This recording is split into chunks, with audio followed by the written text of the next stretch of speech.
Think right now, how many channels, celebrities have been cancelled? 10, 20, maybe 100. Now think, who cancelled them? The answer is always the internet. But what if I told you a manga predicted this exact thing over a decade ago? Except in this story, ordinary people don't get cancelled. They get hunted, tortured, and sometimes killed. This is the forgotten manga that predicted the internet we live in. This is Prophecy.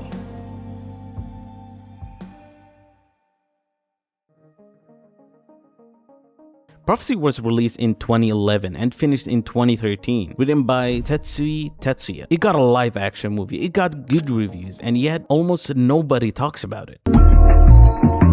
Most mangas about justice put you on the side of law. Prophecy isn't most mangas. But to understand why, we first need to understand the world of prophecy.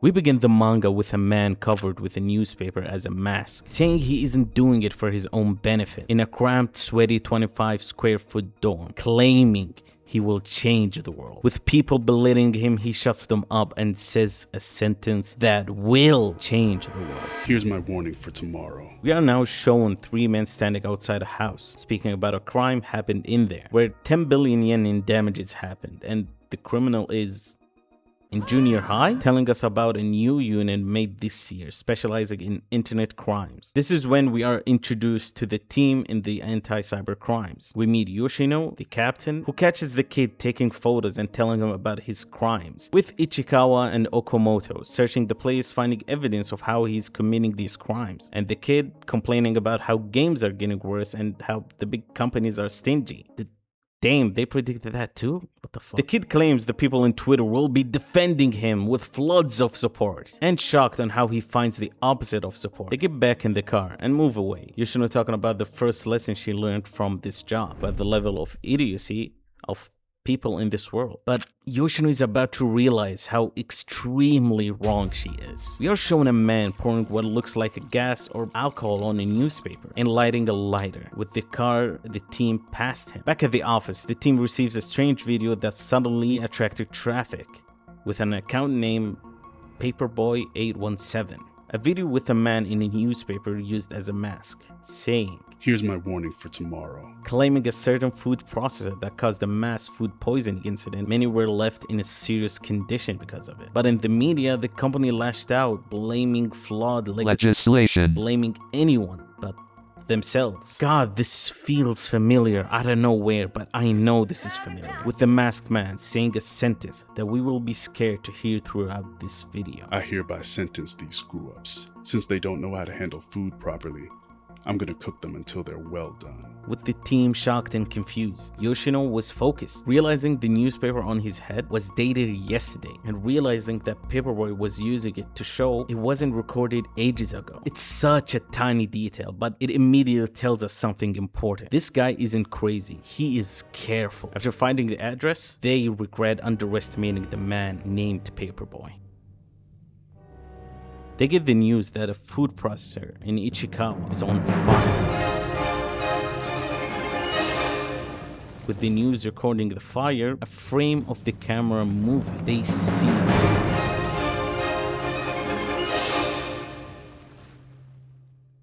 Paperboy sending a message. And that exact moment is when the team realizes something terrifying. This wasn't some guy making threats from behind a computer. Paperboy was actually there. And that was only his third warning. Yes, third.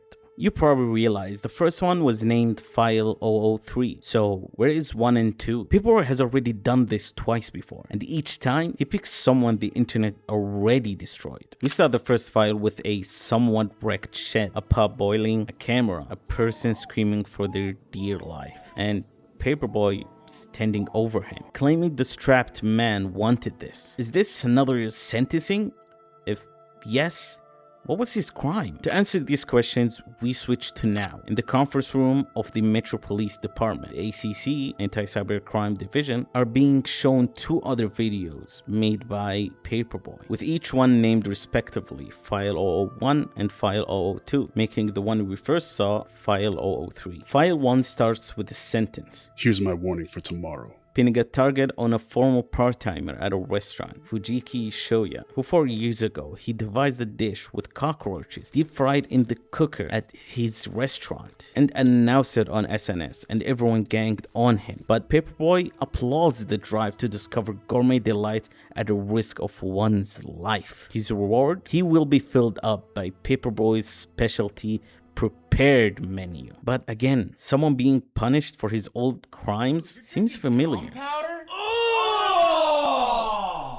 Ew! Dude! What the? After the video, it was confirmed by Ichikawa that such flame war happened in that time. There was a video of the criminal being punished for his crime by Paperboy. File 2 starts the same as File 1, introducing the criminal, in this case is Shuji Sekai, revealing the crime. In this case, it's a tweet about sex crime committed by a fellow student, saying, "It's the woman's fault for being so easy, you reap what you sow." Am I right? Paperboy's response: How wonderful that he's got such spirit.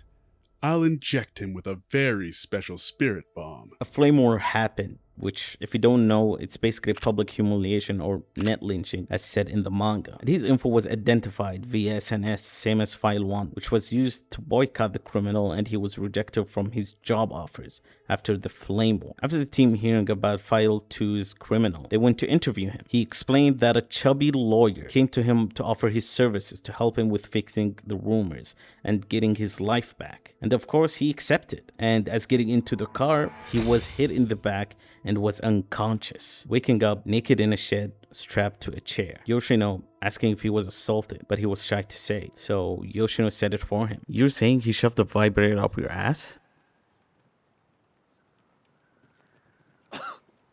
And then she says the hardest line ever. The criminal stands up and tells them he's leaving, but before he does, Yoshino asks an important question, bothered about the chubby part of his story, asking if he was using any padding around him or anything. He was sure he was fat, since his arms were fat too, and leaves. The ACC leaves after him, analyzing the chubby part in the car. Knowing the videos they saw, he was thin, and according to the clip from the news footage, he seemed to be 5'9", 5'11" tall, comparing him with the vending machine behind Paperboy. They even predicted rainbow, and that's when the team realizes something terrifying. The man from the fire, the man from the story, couldn't possibly be the same person. There wasn't one Paperboy, there were multiple. Following the File 3, the investigation leads them to an internet cafe called Pitboy. But after questioning the manager, they hit another dead end, except for one detail: a key, a hash key. Basically the only way to use any computer and have admin privileges. Keep the hash key in your mind, it's extremely important. Finding out only the managers of Pitboys has said hash key, they take the manager to investigate him and leave the establishment. A man standing behind the car driving away,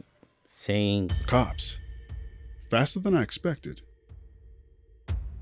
By now, a pattern begins to emerge. Paperboy's warnings aren't empty threats, they are promises. And so far, Paperboy never breaks a promise. And somehow, despite the kidnappings and violence, public opinion starts shifting in his favor. Read that again. A man who kidnaps, tortures, and the internet is choosing him. Not the police, him. The same thing happened in Breaking Bad, where everyone hated Skyler. 名字叫史凯勒·怀特优，我的老公叫华特·怀特优。For being this asshole, bitch character. Everybody hating her. But you're saying she's a bad person, while her husband, the drug dealer, is the good guy. Even Bryan Cranston said it himself. Yeah, that's how I felt. Wait a minute, let me understand this. Her husband leaves without any explanation. She's pregnant. Yeah. He's making crystal methamphetamine, and people have died, and she's the bitch. And this isn't new. God, the mom who shot her child's murderer during a trial. The method is illegal. The public doesn't care. They just want someone who finally does something. File 4 follows the same pattern. An interviewer publicly humiliates a man trying to rebuild his life, and before the ACC can stop it, Paperboy delivers another sentence. Once again, he's one step ahead. But begs the question, why go through all the trouble to sentence such small crimes? It doesn't add up. Well, not yet. Let's not get ahead of ourselves. Before we talk about the next chapter, I would like to show you something. Right now, we are shown 4 warnings, from 1 to 4. When Paperboy declares his warning, he always did a sign. Especially in 3, he did it twice, numbering all his warnings. And I see it as taunting the media and showing he is above all. I thought this was such a cool detail to talk about. Every investigation actually stops chasing the crime and starts chasing the criminal. This is where ours does. We are told Paperboy's name is Okuda. He's working in a tech company and is on a tight deadline, realizing he's about to pass 3 years in the company with the goal of becoming a full-time employee, since most employees had the same system for them. The boss denies such a system, which breaks Okuda, making his hard work useless. It doesn't stop at that. He gets ridiculed for his lack of experience and made fun of. And this is where the manga starts to make dangerous amount of sense, because almost everyone knows what it's like to feel disposable. After working himself dry, he fell asleep, being woken up by his boss and asking him to just go clean. Okuda does it and overhears the boss and his co-worker making fun of him, and the boss saying he is useless. This time, Paperboy starts a stream with the difference of no warnings. There will be no warning today. I took this broadcast slot because there's something I want to tell you. Are there any short-term workers here? Part-timers? Or anything such? Quite a number of you. The things I hate most in this world are those which robbed you of the self-respect you once had. The stare of someone who brushes past you on the street. The conversation in the office kitchen that you overhear. Confusing line items on your payslip. I cannot improve the quality of your lives, but that pent-up resentment you feel right now, I can relieve you of that just a little. From now on, if someone wounds your pride without cause, tell me about it. I will kill them. I swear I will.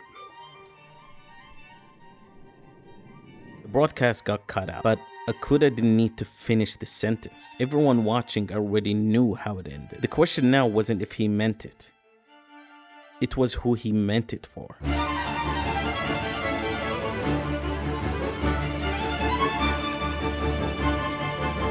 After investigations and confirming there are more than one Paperboy, and again asking a question that is in everyone's mind. What is the thing that is giving him so much resolve to do such things? After tracing the place where file 1 was recorded, they arrive there and taking all of the footage that has been recorded. On finding the date and footage of that day, Okuda entered the establishment and realizing he was covering his face from every camera, knowing he's not a regular vigilante. Seeing Okuda cleaning the windows and seeing interesting views, and we see Okuda being yelled at and fired again by his employer for watching. Once again, Okuda is being punished for something that wasn't really his fault, but out of fear from Okuda. After seeing his soulless eyes, he gave him his payment and left saying, "I can't say you've killed a man, haven't you?" This man was named on the paper of signing in the establishment of Pip-Boy, Nelsin Kato-Ricarte. Write that name down. We're not done with it. We see Okuda being picked out as a worker for light work that needed young men, seeing the old men left behind, and Okuda saying one day he will be like them, not knowing they were lucky that they didn't get picked out. Okuda informed men working on pulling a big, heavy rock and complaining about why the company isn't buying the heavy machinery to do such work. And one of them collapses from the heavy work, and his friend tries to help him out, but the greedy employer stops him from helping him and says leave him. He can be replaced. We see all 5 getting to know each other after work, which is odd since most jobs Okuda gets doesn't allow that. But here they named each other. Okuda was named Gates for his IT work, Kanzai the failed musician, Tubby, the gambler, Nobita, the quiet loner, and lastly, Slim, a Filipino of a Japanese descent. The reason everyone was open to everyone, it is because of this innocent, lovely man. A man whose mom is dying in a cramped, poor shed, and the mother told him his father is Japanese and living in Japan, leaving the Philippines and traveling to Japan to find his father, working in a net cafe that withheld his pay and closed out, having a rough life. But strangely, Akuda never got a sense of sorrow of that man. Seeing Slim play with a USB drive that keeps popping numbers for him, a hash key, Akuda asks to see it. And using mathematics, he writes and calculates the chances of using the key to get 6 digits with no letters, being a 1 in 17 chances. And Slim taking the calculation sheet in shock, saying it looks like a magical spell, asking Akuda to teach him math. Of course, Akuda shyly accepts, but not knowing such a decision will change his life forever, breaking him. With time, Akuda teaching Slim and working in the burning sun and everyone knowing each other, Slim falls to the ground, broken and beaten by the fiery heat. Going to the disgusting shed, taking care of Slim, Nobita realizing and asking Slim questions, odd questions, and having the sudden realization Slim is having kidney failure. He knows such information because his dad died from the same thing. But he will be fine since a person can live with a single kidney. Slim wasn't fine, and Slim apologizes for keeping a secret. Slim sold his kidney to travel to Japan and meet his father. Shocked by what he said, they brought the employer for help, seeing Slim's dead body in front of them. The greedy, grumpy employer nonchalantly says, "So he's dead." He takes a shovel and throws it at Slim's corpse and tells them to bury him quickly since they have work tomorrow.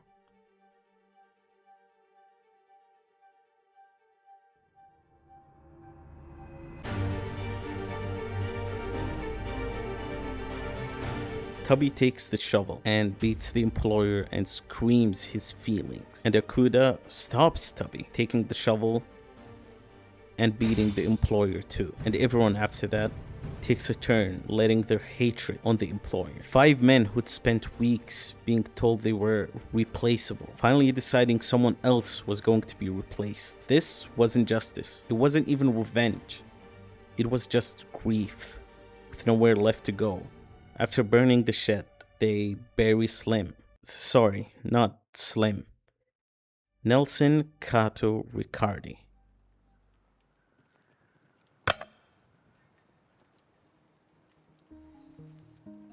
I have an idea. 4 words. That's all it took to create the man we know as Paperboy. Hey, if you're enjoying this video, consider subscribing and liking the video. And maybe leave a comment. That's it. Love you. We begin with Nobita falling in love with a worker who is nice to him and him being nervous to thank her. Me too, Nobita.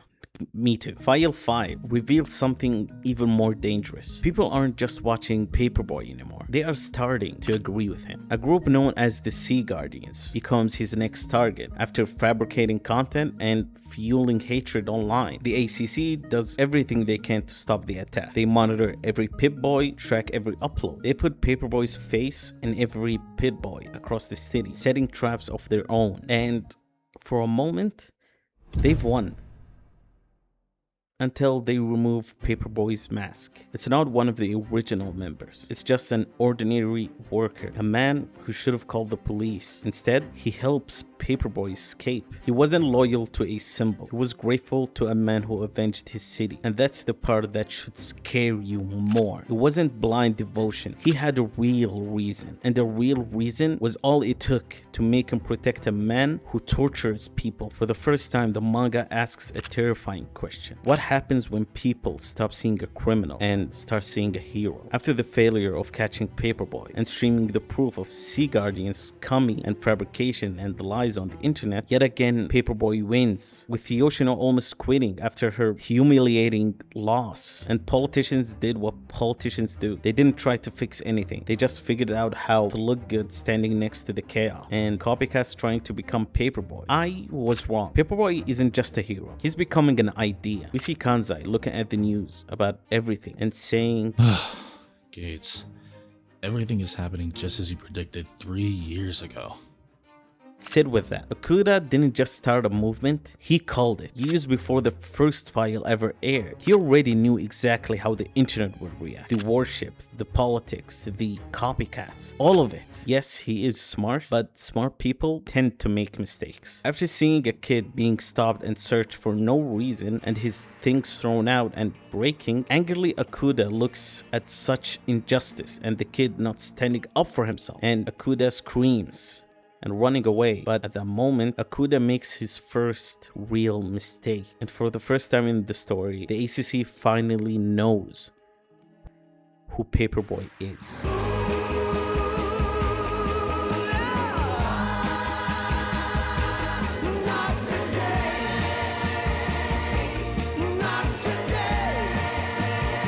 Nobita in the ramen shop again, leaving on a rainy day. But the girl gives him an umbrella and Nobita promises to bring it back one day. It's such a small thing, an umbrella, a promise to return it. But for a man who burned his old life to the ground in that shed, it might be the first normal thing he's let himself want in a long time. Sadness after leaving the past behind and being in this scary present, and second guessing the decision he made in that shed. Seeing the team setting up the next operation, Kanzai was the worker of the store, Okuda as Paperboy, and declaring his next target. The next target? The politician who got Okuda fired, the man from the window. The only difference is, this is the first time Paperboy has declared a death sentence.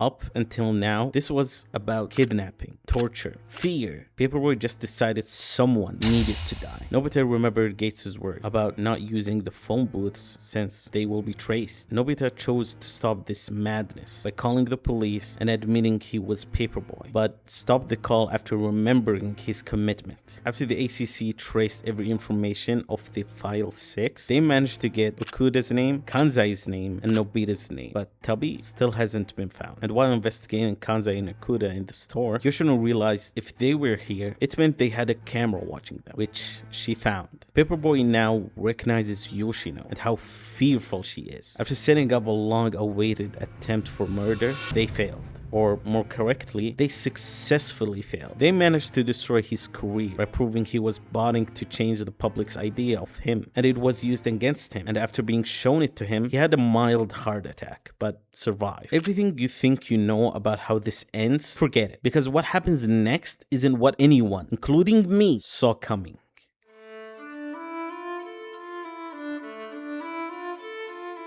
After the flame war against Paperboy for failing on his promise, File 7 came out. Here's my warning for tomorrow. This video will likely be my last posting. My next target, the 4-man group responsible for a string of terrorist acts going by the name of Paperboy. Under the pretext of passing sentences, these good-for-nothing scum bastards lynch people at the root of flame wars and bask in the feeling of being internet gods. I hereby pass sentence on these fools. This is the beginning of the end, and Okuda left a USB for the ACC to find. But the ACC kept hitting a wall. The wall is called Nelsin Kato-Ricarte. Why is it that every time Paperboy signs up in a net cafe, he signs up with that name? Who is Nelson? And the public security team isn't helping them pinpoint who he is. So Yoshino had to use her trump card. A hacker she knows can get that information. The hacker managed to get Christina Kato, Nelson's mom, connecting it to the father and finding out she was pregnant. From that, they found out who is Nelson and getting his job history, finding out how they managed to get admin in every Pit-Boy. Switching to Paperboy now. We see the team getting ready. Some are hesitant, Some are accepting it. Kanzai gives the bullet. The bullet was told to us at the start of Paperboy's story that it came from a suicidal jockey. Gave Kanzai the necklace if he wanted to take his own life by himself. It's potassium cyanide. A small dose can more than enough kill a man, and now it's being used here. And the stream starts while the ACC trying to access the USB left by Okuda. Finding out the place in the stream is happening in US property, which they cannot enter and force their laws in. They can only stand there and watch them ending the man called Paperboy.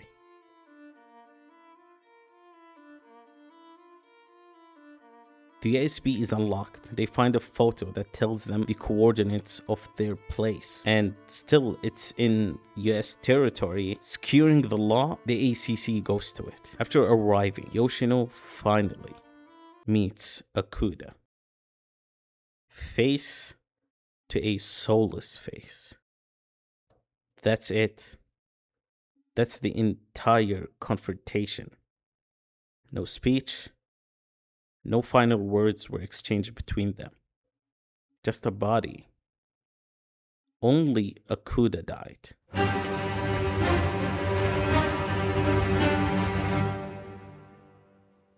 The rest are still alive. Yoshino realized in the stream the pills had been swapped. Kanzai, Nobita, Tubby are still alive. A pen strung on Okuda's finger pointing to a phone hidden away. Yoshino picks up the phone and finds 2 videos. First video is Okuda telling Yoshino his last wish. In the video written by Okuda in the dirt are coordinates. The coordinates led to Nelsin's grave. He wants that it's dug up and delivered to Nelsin's father. And that's when Yoshino finally understands all this violence, all this suffering, just so one man couldn't be buried alone and forgotten, and making his wish of meeting his father somewhat true.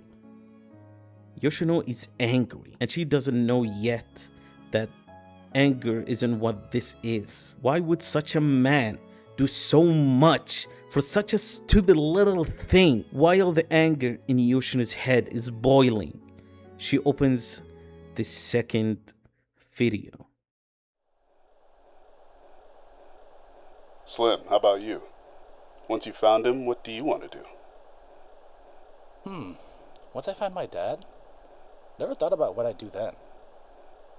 Ah, I know. I'd want to call him Dad. That doesn't count as something you want to do. That's not what I'm asking. Oh. Well, if I got to meet my dad, that's all I'll need.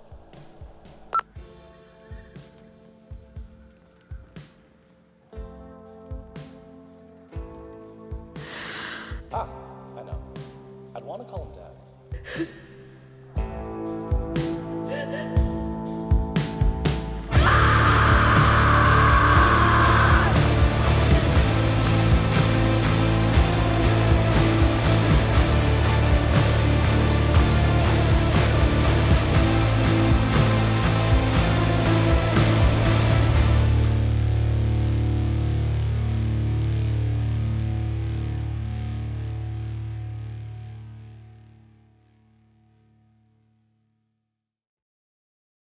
Just a woman screaming at a dead man, praying he finds peace he never let himself have.